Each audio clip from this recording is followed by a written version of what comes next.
जय माता दी दोस्तों, welcome to the Anuvansh channel. Last video में हमने कुछ साहित्यकार, गुप्तकालीन साहित्यकारों के बारे में पढ़ा। अब कुछ और साहित्यकारों के बारे में भी जानकारी प्राप्त करते हैं। ये साहित्यकारों का, गुप्तकालीन साहित्य का अंतिम वीडियो होगा। इसके बाद हम लोग पढ़ेंगे गुप्तकालीन कला। तो लास्ट हमारे थे वामन। अगले साहित्यकार हैं चंद्र गोमिन। इनके द्वारा चांद्र व्याकरण की रचना की गई।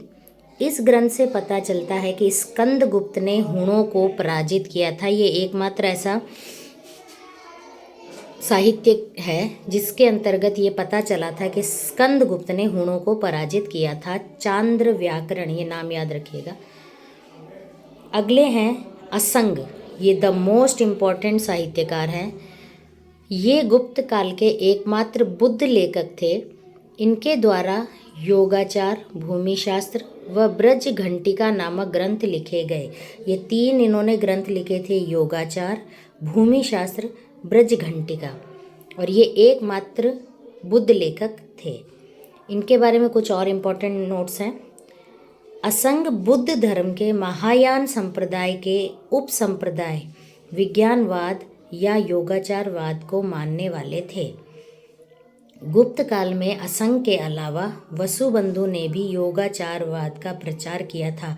असंग तो थे ही जिन्होंने योगाचार साहित्य लिखा था, और इनके अलावा एक वसुबंधु भी थे जिन्होंने योगाचारवाद का प्रचार किया था। तो ये भी थोड़ा याद रख लीजिएगा। अगले हैं नारायण भट्ट। इनके द्वारा हितोपदेश की रचना की गई। इनका इतना ही है कि नारायण भट्ट के द्वारा हितोपदेश की रचना की गई। अगले आते हैं कामंदक।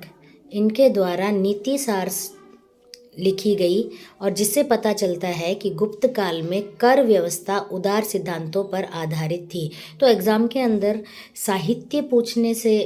साहित्य भी पूछे जा सकते हैं, बट द मोस्ट इम्पॉर्टेंट होता है कि उस साहित्य के अंतर्गत क्या चीज़ डिटेल दिया गया है, तो उस पर थोड़ा ज़्यादा ध्यान दीजिएगा।